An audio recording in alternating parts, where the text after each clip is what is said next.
Suivez votre programme avec ultrapremiumdirect.com, les croquettes premium direct usine. ultrapremiumdirect.com. Retrouvez au cœur des refuges avec Fidanimo l'assurance santé de votre compagnon.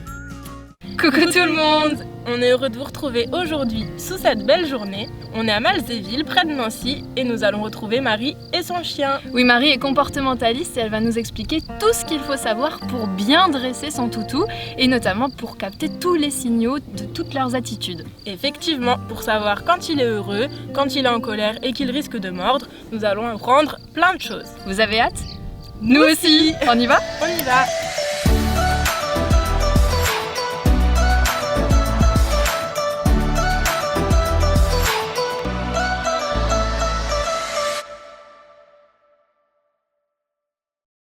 Alors Marie, t'as des nouveaux chiens? Je vous ai amené des nouveaux chiens. C'est pas des petits chiens. Ils sont quand même un peu plus petits que les petits. C'est des petits. Alors, ce qu'on va faire, c'est qu'on va détacher. Ouais, comme Qu'elles puissent, pour qu'ils puissent faire connaissance, c'est mieux qu'ils fassent connaissance détachée. Ok. Donc on va lâcher tout le monde en même temps. Tu me dis? Faut que t'enlèves le mousqueton. J'enlève le mousqueton. Hop.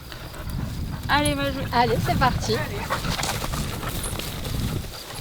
Oh, bah c'est joyeux. Donc là, on vient de voir Élégie qui s'ébroue. C'est les autres chiens sont un peu plus jeunes qu'elle et du coup c'est un signal de stress pour elle. Donc elle évacue son stress en s'ébrouant. C'est pour ça qu'elle reste à part du coup? C'est pour ça qu'elle reste à part. Pour l'instant, elle analyse la situation. Ouais. On voit que je pense que c'est quand même les deux plus jeunes qui sont en train de faire les folles. On a des appels au jeu. Elle est contente, elle a une copine aussi folle du coup. Un peu moins calme. Donc là, on est toujours dans du jeu. Ça joue un peu fort. On a entendu des greux, Comment Mais- tu vois que c'est un appel au jeu justement? parce que ça se stoppe. Voilà, on a Nayad qui s'est mise en position comme ça.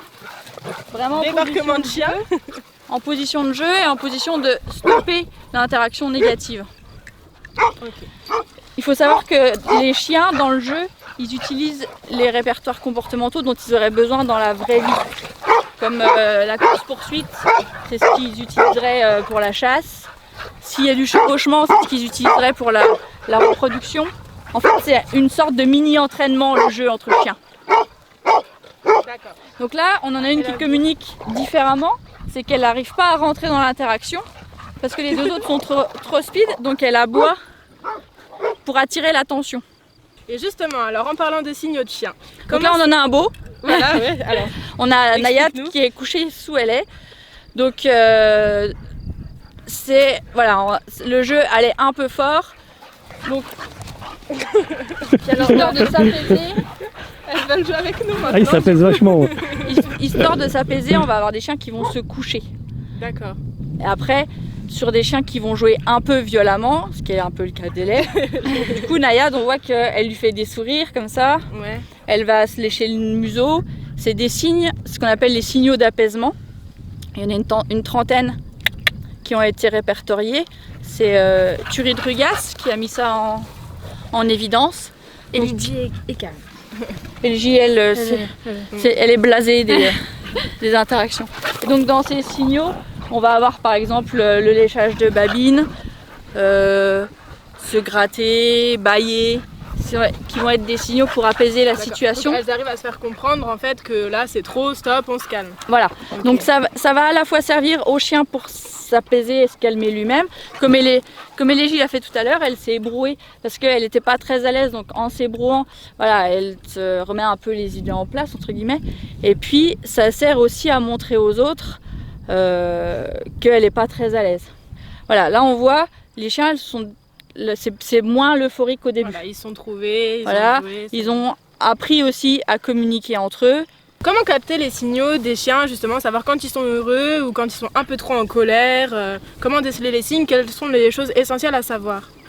Alors, sur un chien heureux, j'allais dire que n'importe qui peut le voir, entre guillemets. On va avoir un chien qui, pour un chien zen, on va avoir un chien qui a un peu gueule ouverte, le sourire du chien. Un chien qui est gueule fermée, c'est pas un chien qui est très à l'aise. Voilà. Le chien à gueule ouverte qui allait être normalement c'est un chien qui est à l'aise, un port d'oreille normal. Dans les signaux de stress, un qui est assez fréquent, c'est quand on voit le blanc de l'œil du chien. En fait, sur un chien, on voit la pupille, et à partir du moment où le chien commence à sortir un peu le blanc de l'œil, c'est un signe où il est assez mal à l'aise. Il va pouvoir, ce que je disais tout à l'heure, se gratter, se lécher la truffe. D'accord. C'est des signaux qui font entre chiens, mais qui vont aussi nous faire à nous. D'accord. C'est-à-dire que si je stresse mon chien en lui demandant quelque chose, par exemple le chien qui n'aime pas être brossé, ben, il se peut qu'on voit ce blanc de l'œil ou en clinique vétérinaire, la coupe des griffes, des choses qui sont pas très agréables. On va avoir un chien qui va beaucoup se lécher les babines, qui va bâiller. Ça, c'est des signaux à prendre en compte pour... Le chien, il est en train de nous dire qu'il n'est pas à l'aise. Alors moi, j'ai tendance à respecter ces signaux et à stopper l'interaction là et à apprendre au chien à être à l'aise par la suite. D'accord. Donc ça, c'est un peu les signaux d'alerte pour un risque de morsure ou quoi que ce soit. Ça, c'est des signaux plus d'apaisement. En signaux d'alerte, il y a après ce qu'on appelle l'échelle d'agression qui va aller du signal très petit à identifier à la morsure. Un chien, ça ne passe pas de rien à je mords. Alors normalement, non. Le chien, il a un répertoire comportemental avec ce qu'on appelle une échelle de l'agression qui a été mise en évidence. Et il faut savoir que le chien, en règle générale, ne va pas choisir l'agression. Il va choisir plutôt la fuite. Le problème, c'est que nous, on a souvent des chiens en laisse et que, avec la laisse, ils n'ont pas de possibilité de fuite, ce qui peut amener à des agressions. Donc c'est pour ça que tout à l'heure, j'ai fait lâcher les chiens pour la rencontre quand ils étaient à plusieurs, pour que ça se passe le mieux possible. Au niveau communication, la laisse fausse énormément la communication. Donc dans l'échelle d'agression, on va avoir juste des choses qui vont être très limitement perceptibles, comme juste une mydriase, donc la pupille qui se rétracte. Après, le chien qui va avoir un corps qui se fige, le poil qui se hérisse, puis ou alors le chien qui grogne, qui snappe dans le vide, donc qui clappe dans l'air, et après qui grogne, qui mord. Il faut savoir que si on punit, comme par exemple le grognement, il y a des gens qui vont me dire, moi le chien il grogne, donc à chaque fois qu'il grognerait, je l'ai puni. Si le chien il est puni quand il grogne, il va arrêter de grogner, et donc du coup il va enlever une de ses préventions. Il aura moins de possibilités. Voilà. Et plus on va supprimer des préventions, plus on va avoir des chiens qui vont passer à la morsure du coup directement. Donc c'est pour ça que c'est très important de garder cette échelle d'agression chez le chien. Alors justement, quand on est dans la rue, qu'on croise des chiens, on a envie de tous les caresser. C'est pas bien. Alors la première chose à faire, c'est toujours de demander au propriétaire. Parce que, alors le chien, il aime peut-être pas être caressé, mais il est peut-être vieillissant, il a peut-être des douleurs, il sort peut-être d'une opération, on ne sait pas. Il peut y avoir plein de paramètres qui font que le chien, il va pas forcément avoir envie d'être caressé. Donc toujours bien demander au propriétaire. Et puis après, si le propriétaire est d'accord, il y a des façons d'aborder le chien. Tu nous montres par exemple comment on fait quand on ne connaît pas le chien, comment on l'aborde. Donc l'idéal sur un chien qui est de petite taille, ça va être que je me mette à sa hauteur et je ne vais pas approcher ma main vers elle, c'est ce qu'on conseillait avant en disant on met la main, c'est plus je vais mettre la main comme ça et je vais laisser le chien venir vers moi. Donc je laisse le chien venir vers moi, voilà. On en a un deuxième qui vient faire l'exemple. Et après, au niveau des caresses, c'est sous le poitrail et sur les flancs. C'est là où ça leur plaît le plus. C'est là où ça leur plaît le plus. Elle n'a pas compris la leçon. Alors, l'exemple qu'on voit toujours, c'est les gens qui arrivent et qui mettent la main comme ça par au-dessus de la tête. Je crois que ça lui plaît. Voilà, c'est le bon endroit. Ouais, je crois que ça va. Et Gilles, Tu la caresses où là du coup? Bah sur le flanc. sur le flanc. D'accord. Si je passe au-dessus de la tête, on va avoir un chien qui va refermer la gueule. On a vu, elle s'est léché les babines. Et c'est un chien qui n'est pas à l'aise. Pourtant, c'est mon chien. Elle a confiance en moi, elle sait qu'il ne va rien se produire. Et si je mets quand même ma main au-dessus de sa tête, elle me montre des signaux qui sont Les signaux à repérer. des signaux d'apaisement qui sont qu'elle n'est pas à l'aise. Donc il ne faut jamais faire ça avec un chien dans la rue. Parce que en plus, on est en hauteur. Le chien, il peut prendre ça pour une agression. Et c'est à ce moment-là qu'on risque de se faire attraper la main. D'accord. Donc toujours, voilà, on présente sa main. On se met à la hauteur. Voilà, c'est le chien qui vient de lui-même. Et après, on caresse au niveau du poitrail et sur le côté. Et après, pour son propre chien, il y a un test qui est sympa à faire parce que les chiens, c'est pas forcément des peluches, ils n'ont pas toujours envie d'être caressés. Et Léger, tu viens, Nanette? Pour savoir si le chien il a envie d'être caressé, c'est ce qu'on appelle le test des 5 secondes. Donc je vais le caresser poitrail ou côté pendant 5 secondes. Je vais m'arrêter.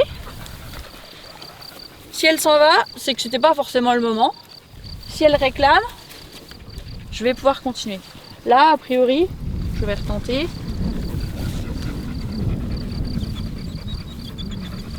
Voilà, donc là, clairement, on voit qu'elle veut être caressée, d'accord? Par rapport à la première fois où elle s'était un peu détournée, le chien qui se détourne comme ça après le test des 5 secondes, on va lui laisser un peu la paix. Et le chien qui va redonner un coup de tête vers nous comme ça, joyeusement, là, on peut continuer les caresses. Voilà, là, elle vient carrément rechercher ma main pour que je la caresse. Si tu me caresses encore. C'est ça, je veux des gratouilles. Merci Marie pour Bien. tous ces conseils. Encore une fois, vous avez tout ce qu'il vous faut pour bien s'y prendre avec son chien. Si ça vous a plu, que vous avez appris plein de choses, vous pouvez liker la vidéo, vous abonner à la chaîne, partager sur les réseaux sociaux et surtout n'oubliez pas, n'achetez pas, adoptez. Vous pouvez liker la vidéo, vous abonner à la chaîne, partager sur les réseaux sociaux et surtout n'oubliez pas, Adoptez. Oh non. J'ai tout caché. T'as tout fait foirer, Marilou, bordel! Yes. Oh, t'es même pas tombé. Eh oui! La mamie? Qui rejoint le papier? tout en délicatesse. Il y a QED qui est sérieuse en fait. Ouais, c'est ça. Tiens pas. Le chien, dans majeure partie. Le Tu chien, de voulais dire manière quoi, générale, Marie? Qu'est-ce que tu voulais dire exactement? le chien, de manière générale, va choisir la fuite. Donc ça c'est Élégie, qui est déjà bien costaud. Et voilà le modèle plus gros. C'est Juno. Ça s'appelle comment? Juno. Juno. Il pèse combien? 62 kilos. Bah t'es presque aussi gros que moi, d'Ivoire.